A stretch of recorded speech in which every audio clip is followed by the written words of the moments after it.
Welcome to another edition of Grace Under Pressure, where my guest today is David Nour. Those of you who know the show know that we pose questions to thought leaders and doers like Nour, whose ideas and actions are helping us to come to a greater understanding of ourselves. Grace Under Pressure deals sometimes, often, mostly with the soft stuff, the caring, the commitment we exert toward others. And when you do it as a leader, as Nour is, then you bring people together and energize them for common cause. So welcome, Nour. It's an honor to have you on the show. John, it is good to see you, my friend. It's good to be back. Great. I want to tell everybody about you. You are a senior board announcer. No, you're a senior leadership board advisor, educator, executive coach, and best-selling author with a brand new book, Curvebenders, which we're going to talk about. And you talk about strategic relationships and how that can lead to profitable growth, innovation, and lasting change. You're author of 11 books, count them folks, 11. You're a graduate, as my son is, of the Gosueta Business School at Emory. And you also teach there. And you are Global's top 30. And you're on the Thinkers 50 radar class for 2021. Way, way cool. You also write for Forbes, and you've been cited in every major publication, including the Wall Street Journal, New York Times, Fast Company, you name it. David's been there. And by the way, folks, it's Nour. I call him that. I'm not being disrespectful. That is his preferred name. So, Nour, it's such an honor to have you on today. Thank you. So, John, great to be with you. I appreciate the kind introduction. Great. And I was telling you before the show, you are my first two-time guest. You were on early in it, and now we are up to show 84. So time flies. Testament to your quality of friends. When I hear the word pivot, or when I hear the word energy, my mind goes to you. I remember when we met we met before the pandemic, but when the pandemic hit, Nour's attitude was, what pandemic? So I don't think you missed a beat. So we're in our second year now. What are you hearing from folks you work with? Great question. John, I've never believed in kind of worrying about things you can't control, right? So none of us have any control over this pandemic. It's one of those things that's impacted all of us. Early on, I saw a lot of my clients, rightfully so, with the enormous amount of uncertainty, cut back. We cut back on travel. We cut back on investments. We cut back on projects, initiatives, whatnot. The challenge is I don't know of an organization that can cut its way to growth. So I got really excited. And as early as I would say, probably last May or June, where you saw still cautiously optimistic, but some really forward-thinking leaders make prudent investments. And beyond their cutting back on a defensive strategy or posture, they also made some offensive bets, knowing that if they executed, if they were able to be agile, if they were able to maneuver their labor, their capabilities, by the way, it's a lot easier to maneuver if you got a strong balance sheet, right? But if they were able to maneuver, then they would not only salvage the year, and some of my clients, I got to tell you, had one of the best years ever, beyond the lives and livelihoods of this pandemic. But that's quite extraordinary. But much more importantly, they've really set themselves apart from now their peers, because now they're hitting the ground. They're having a really strong Q1, and they've hit the ground running in 21 much stronger. So I'm really bullish on those prudent investments to think beyond the pandemic. Great. Now, I want to cut to the chase and get to something you call Curvebender. What is a Curvebender?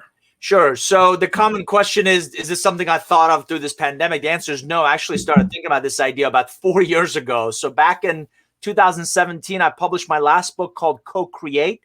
And as I was thinking about the evolution of all of our work, I kind of saw disruption as something that's just going to continue. I had no idea, couldn't have fathomed this global pandemic, but disruption is happening to us, and it's happening to a lot of us. Now, some are fortunate to lead those, others are unfortunate to ask what happened, but for most of us, we see it happening. So how will you remain relevant in this face of constant disruption? And I thought of, if I stuck in my wheelhouse of strategic relationships that really helped accelerate your learning, your growth, your evolution, if not reinvention, would be your best bet to remain relevant. So those relationships I call Curvebenders. Great. That's great, because it does bend the curve, and hopefully in the direction you want. So you have been working on this with tremendous research, 4 years of research, and you done all kinds of things in this. So what are the top line, the ideas that you come from? Where did this bubble up from? Sure. So, you and I write, nonfiction, and I tell most of my friends I'm not writing Harry Potter, so I'm never going to get wealthy writing books. You write very well, my friend. Don't knock yourself. I appreciate it. But books become really $10 business cards for you and me. They become opportunities. They become opportunities to really capture the challenges and opportunities we see with global clients we work with. So, my story at the onset of this pandemic, John, I made a list of my top 100 business relationships. And I reached out not to sell them anything, but just ask, how are you doing? What are you doing? What are you remember you doing that. I remember you making those calls. Yes. What are you seeing? What are you struggling with? What's working for you? What's not? And relevance is a topic that consistently came up. How do I remain relevant? How do we learn? A lot of my clients weren't a video culture before this pandemic. Sure. Suddenly everybody's a Zoom and Teams and webinar kind of experts, right? So that's an example of that adaptability. That's an example of that. You and I had some great conversations around crisis resilience and that elasticity to anticipate that disruption, move through it with intensity, and really come out strong on the other side. So in Curvebenders, I try to capture those disruptive forces. I try to capture a lot of personal development best practices on how do you reinvent yourself. And then what roles do your relationships play in that personal professional growth, but also the evolution of your organization? Speaking of the personal, you have something, I like this concept, work-life balance, and you call it work-life blending. Explain that. Sure. So probably like you, probably a lot like your audience, I think work-life balance is a fallacy. I think it's something that we all struggle with because while I'm on vacation, I'm thinking of all the work that's piling up. And while I'm working, I'm like, I really would rather be on vacation, right? Well, actually, I know one place where you're not doing it. And Nour and I first met, and it was we were both working out together. And I'm working on the treadmill, struggling along, and Nour's in the corner doing one-handed push-ups. I go, who the heck is this guy? But anyway, and I also know that you have a passion where I don't think you think about work, and that's motorcycles. That's exactly right. That's my happy place. So when I put the earplugs in and the helmet on, nobody's calling, nobody texting, nobody wants to have a Zoom meeting. But I thought a lot about, instead of just this friction between work and kind of professional obligations and personal aspirations, what if there was an opportunity to blend the two? And the example looks like, listen, if I want to leave on a 2:00 in the afternoon to go for a motorcycle ride, I'm going to do that guilt-free. By the same token, if I need to get my work done on a Saturday, that's exactly what I'm going to do. Right. And one of the interesting things about this pandemic, this global, grand experiment of 100 million people working from home, I think it's given us more of a chance to do exactly that. I want to, go have lunch during the middle of the day with my wife, or I want to take the dogs for a walk.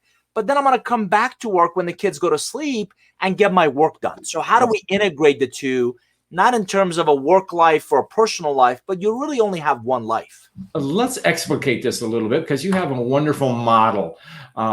So talk to us about this. Sure. So I'm full disclosure, I'm 53. I've been thinking a lot about— You're a child compared to me. I know. Right? Your wisdom is beyond your years. But I've been thinking a lot about what will work look like for me in the next decade. And as I think about this pandemic, we started to, you're right, I had 6 grad students do extensive social science research for me. We identified 15 forces. And for our audience who may not be able to see John's depiction, these 15 forces, the global pandemic, by the way, is one example of something called the Black Swan event. We knew what pandemics were. We'd seen them before. You know they're going to happen. You just don't know when they're going to happen or the impact they're going to have. So between technology, the economy, globalization, haves versus have-nots, these are all examples of 15 forces that we've identified. And the entire chapter 2 in Curvebenders is all about your control. So your personal, the forces at the core, those are the ones you have most control over. Your relationships, co-creation, your grit. Beyond that is the organization. What can you as a team, as an organization focus on? Beyond that is really an industry. And there's some that are transitionary. The key is very few people can keep up with all of them. You have to understand them. You have to really think about, how does that force impact me? Much more importantly, John, is that a headwind?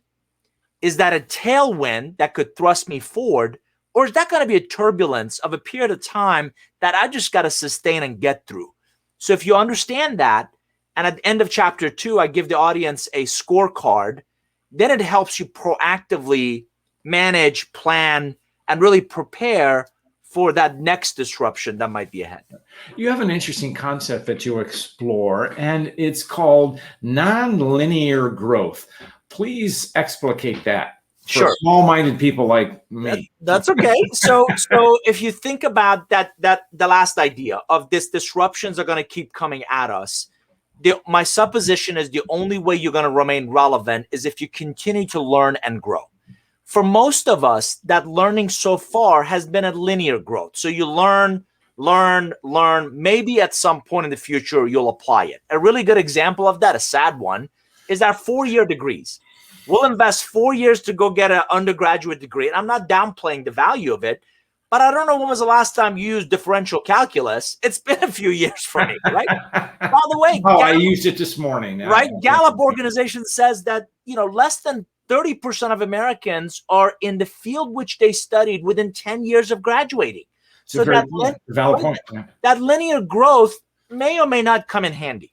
Yeah. With constant disruption, I believe in this notion of micro learnings. So how do we learn more? Yeah. How do we learn them in bite size? And John, then daisy chain those learnings together to solve very specific challenges or opportunities. So using that 4-year degree, I can't afford, I don't have the bandwidth, I don't have the time to go get a 4-year degree from MIT. Yeah. But I don't need necessarily that. All I want to do is learn how to code to solve a problem. As a matter of fact, there's a whole movement called no codes that are modular that would allow non-technical people like you and me to build an application because I want to solve a business problem. I don't want to become a computer scientist. Right. Great. So, you have something you call personal market value. What is that, and what are its attributes? So if you subscribe to the notion that by learning, by that nonlinear growth, by that personal reinvention, you'll remain relevant, so should the value that you bring to the organization. So should how you're perceived in the market. For most of us, our perceived value is maybe comparable salary tables, or, here's what others in this sales position make, so that's what I should make. Or here's what a VP, earns in terms of full compensation, that's what I should earn. I've always believed you should be the CEO of your own career and your own career journey. Yeah. So I've created, again, a series of attributes I believe not only define your market value today, but much more importantly, if we can identify where is it that you want to go, what's really important to you. And John, I think this pandemic has done that for a lot of people. I've got a lot of executives that candidly are just not that excited about going back to the grind of being on the road 250 days of a year. So if I want more balance in my life, if I want to go back to redefining work and what that success looks like for me, what should be my market value? How do I raise the bar on my brand, on my reinvention? I break them into kind of foundational rings, a set of what I call value accelerants, and then really growth enablers. And all of these are depicted very visually in the book, and they're all intended to really help you grow personally and professionally. Right. I think you have an example right here. That's right. That's right. So those S curves, again, one of our mutual colleagues from the Marshall Goldsmith and Thinkers 50 community, Whitney Johnson, described your personal S curve in her seminal work. The book is called Disrupt Yourself. I've taken that concept a couple of steps further. So in that personal S curve, in that personal reinvention, if you believe my hypothesis, my supposition that disruption is going to come at us more often. We're going to have to reinvent ourselves, embrace these micro learnings. You begin to link or daisy chain these S curves together. And John, the real opportunity is your ability to anticipate. So anticipating that next disruption, anticipating that next need for you to dramatically change what you do, how you do it, how you go to market, how you show up, and the impact that you create will really help you. None of us can predict. It will help you plan for that next struggle, next challenge, next plateau in your personal and professional growth. You know, there's a theme in all the writing of yours that I know, and knowing you personally, is that you are a thinker, and you have a wonderful gift of taking perspective of the situation, which is great, but you also have a sense of taking perspective of yourself. And I think that's an inherent message in Curvebenders and in your other work of where are you, where do you want to go? And you plot it out for us as a learning tool, but it's really a matter of framing what is it you want to achieve and how do I get there? Is that an accurate? You're exactly right, and I'm reminded of a lot of the great ideas, great topics you talk about in this program. And a lot of the soft skills, I think you alluded to. A, they're not that soft. B, they're a lot tougher than most people imagine. So whether it's grace or compassion or empathy or any of these things that serve in leadership, we all kind of get it. But where does it come from? And how do we model that behavior for that next generation? So the way I delineate Curvebenders is I talk about beyond those that help us execute on the short term, our performance, our execution, our results. John, who's had a profound impact on shaping the leader that you've become or shaping the entrepreneur that I've become? And more importantly, how do we do the same thing for others? How do we do the same thing for that next generation that's coming up behind us, to take them under our wings and not just teach them a product or a service or the market dynamics, but how to be better human beings and how to engage their relationships as more of an empathetic leader. Great. And you have something, and you bring these thoughts together with yet another model, and let's share it with them, folks. The Yeah, so this one is, again, as I mentioned, Curvebenders by definition are some of the most strategic relationships that have a profound, in essence, an indelible imprint on shaping you as a leader. And of course, anytime I describe that, the common question from everybody is, well, who are they? Where are they? Where are these magical, mystical leaders? And how do I find them, or these relationships that could profoundly change my life? So I finally broke down and I wrote this 7 steps to really identifying those that can have a long tail impact, in essence, bend both your direction, but ultimate destination. And again, if your audience can see it, great. If not, we can describe it. Everything from a personal foundation. You have to start with a growth, digital, and an entrepreneurial mindset. You have to professionally commit to being the very best at what you do. A catalyst, if you remember, one of your first chemistry classes, a chemical reaction that goes off in your brain that says there's got to be more, I want more from what I'm doing. That leads you to immersive inquiry, where you're asking a lot of questions about what's possible, what could I do, what would that look like, what if I didn't travel so much, or I wasn't on the road, or I did this, what I'm doing differently.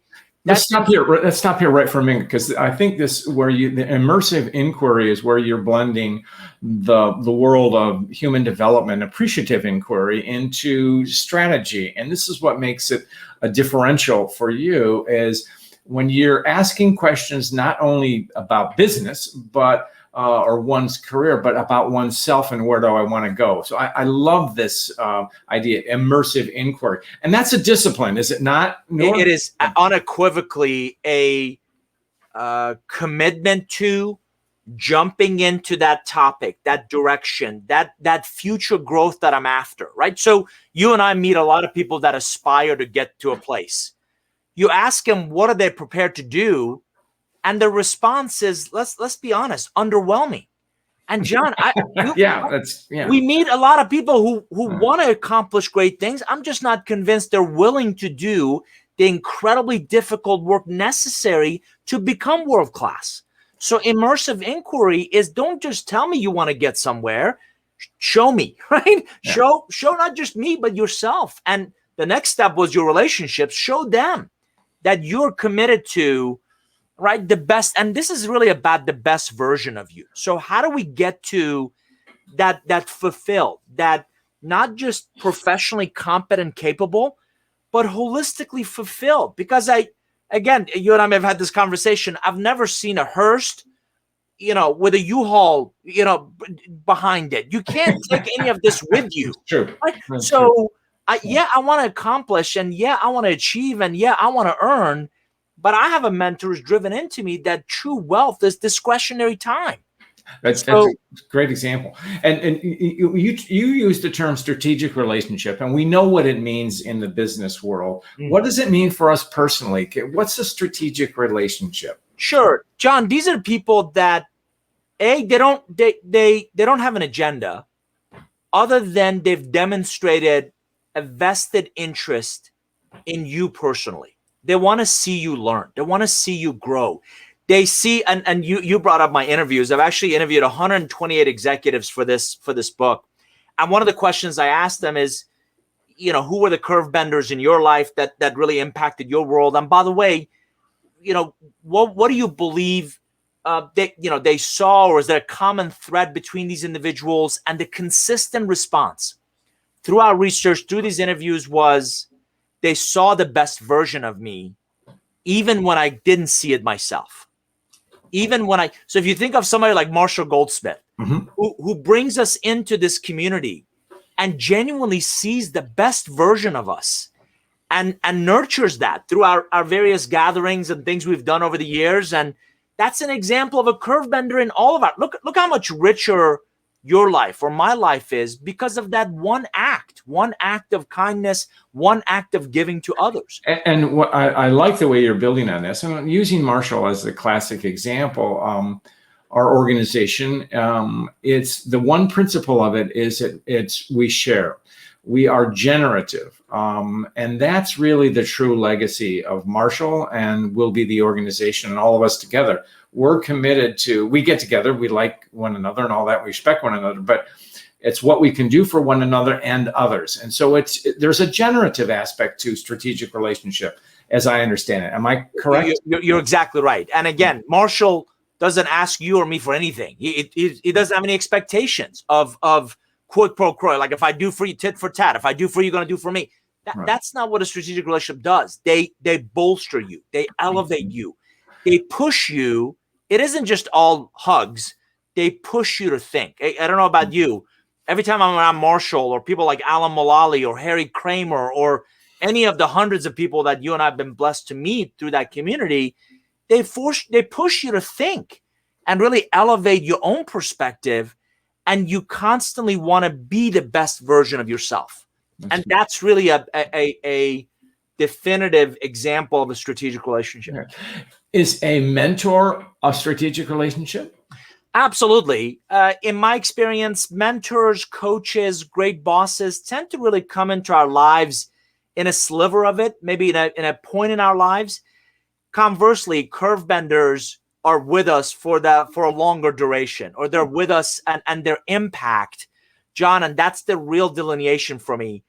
A Curvebender's impact is more than just a transaction. It's more than just be a better manager, or make your number, or manage this group a little bit better. If you look back on your career, if you look back on your journey, for most of us, 2 or 3 people really stand out. It could be that college professor that maybe introduced you to kind of thinking. It might be an early boss. It could be a relative, right? So we may have we may be engaged with this person for a short period of time, but the legacy of what we learned from them lasts a lifetime. And it's exactly right. And it's like a piece of mud that we take and we mold into a vase. They mold us. They shape us into the managers, into the leaders we become. And we are forever grateful. We remember them. We remember them fondly. By the way, we feel a sense of obligation to live up to that which they saw in us, and pass that on to others we're blessed to work with, coach, mentor, and hopefully become a curve bender in the lives of others. That's great. And so to close out your 7 steps, there's 2 more, and that's what you just touched on, I think, is what you call it agile execution in a personal development sense, or explain that. Absolutely. So you had a spark that says there's a better version of me somewhere. You immerse yourself in that inquiry to really dive deep into that topic. You touch base with your relationships, and that's where the network effect comes in. So you and I meet, and I talk to you about what I'm working on, and you say, hey, you should talk to Rhett and 3 other people, and so you expand your network. That network needs to see you execute, not just talk theoretically or at a construct level, but they need to see you execute, you implement these ideas, improve your journey. And what I'd say the last step is really this idea of a connection cadence, creating some sort of a logical, natural cadence to reconnect, re-engage, update them, get an update from them. But that's really a good path for you to identify and really nurture a few. This isn't about, most people don't have thousands of curve benders. It's a few of really your most valuable relationships that, again, have that long-term profound impact on you. And, as you're explaining the strategic relationships, I'm liking it to concept of grace, which is our at its core the catalyst for the greater good. But it's a no strings attached. Grace comes to us and we give it. So, but it's also this form of connectedness with one another, and that's what the strategic relationship. So there's what I like about your work and strategy is it's deeply connected to our selves and our humanity. You're absolutely right, and I love the correlation between my work and Grace, because you're spot on. Last time I checked, none of us function on an island or in a cocoon, or all of our work, either by choice or otherwise, has a ripple effect, and it impacts an ecosystem, almost like a relational ecosystem that we work within and we function within. And it's the people we lead, it's internal relationships, external relationships. And it all starts by you looking in the mirror. You cannot build healthy relationships if you don't start with a healthy self. There's a reason the airline, safety videos tell us to put the oxygen mask on ourselves first before we help somebody else. Right. By the way, for our audience, airlines are these things you get on and you fly, right? So if you're going to be an impactful leader, if you're going to be a curve bender in the lives of others, how healthy are you? How candid are you with yourself, with all that's going great, but also your opportunities to really raise the bar on your own efforts, to really, our friend Gary Ridge talks about those learning moments.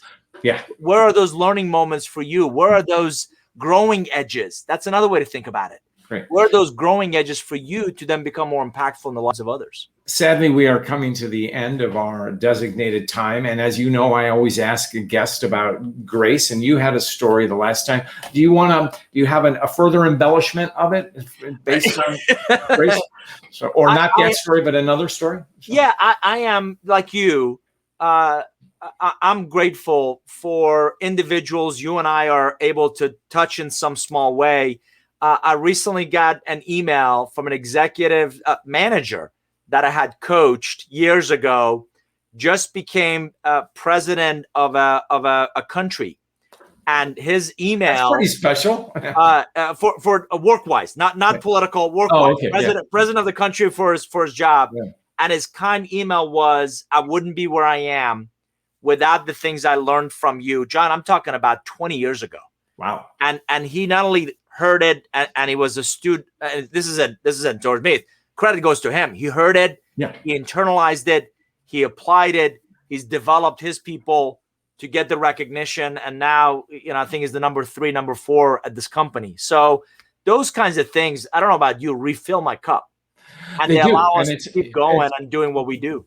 grace is a generative concept, and it can affect us. It does affect us in our work life, the work that we do. And what I liked about this was your graceful comment. This gentleman commented on what you had done for him, but first thing you said was he did the work, and that is a form of, hey, we're all in this together. We share our lessons. You share it with me, and we come out on the better part. So, Nour, how can we find you? So sure. Easiest place is just our website, which is Nour Group, Nour Group.com. There's a blog and podcast and videos and store and all kinds of good stuff there. Great. And I will put those in the notes.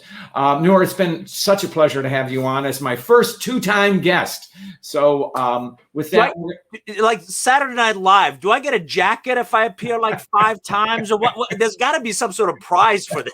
Well, we'll put that in the suggestion box there. So all right. Good to see you, my friend. Good to see you, Nour. You too.